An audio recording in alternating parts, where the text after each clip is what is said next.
Соғыш башланды. Миңа 11 яшьләр булгандыр, наверное. Әни безнең Орша Урта Береза авылыннан туу белән.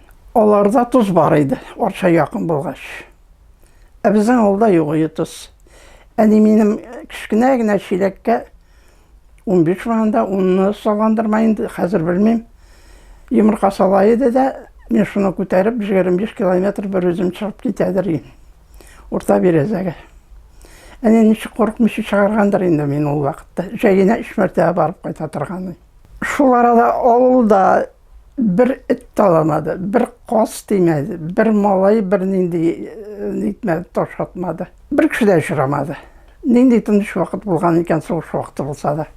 Әйтеләре теге урманнарда качып ятучылар бар дип, тегеләй булай дип. Анда бит чакрым ярым чыгырга кирәк урманны, Шиканас урманын. Оннан да чыга торган берәү дә очрамады.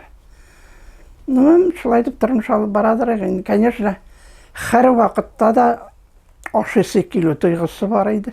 Нитеп, шул арада әле нигә концертлар куйган була торган мәктәпләрдә, даже әтнәләргә ниндидер конкурсларга барып йөрдек әле. Беренче урын безгә булмады, конечно. Кагаздан күлмәкләр тегеп, үзебезнең сәхнәдә концертлар куя торган идек, бала-чагалар. Ondan соң азрак үсә төшкәч инде яшьләр теге булыннарга чыгып уеннар уйныйлар. Без икенче урында уйный торган идек, җыен бала-чага җыелышып.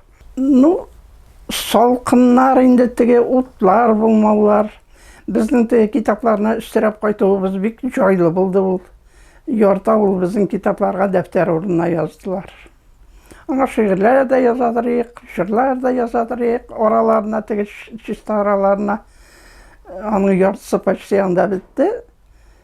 Аннан соң монда Казанга күчеп килгәч, бездә китаплары барын белделәр дә, ала барысын да алып бетерделәр. Аннан соң мин җыйдым инде, конечно, китапларны. Авыл халкы бик шитен яшәде. Булды семьялар теге үлгән мал зиратыннан маллар алып кайтып ашаучылар да булган дип. Теге урлашулар дип или мин балаш булачак ишетмәгәнмендерме.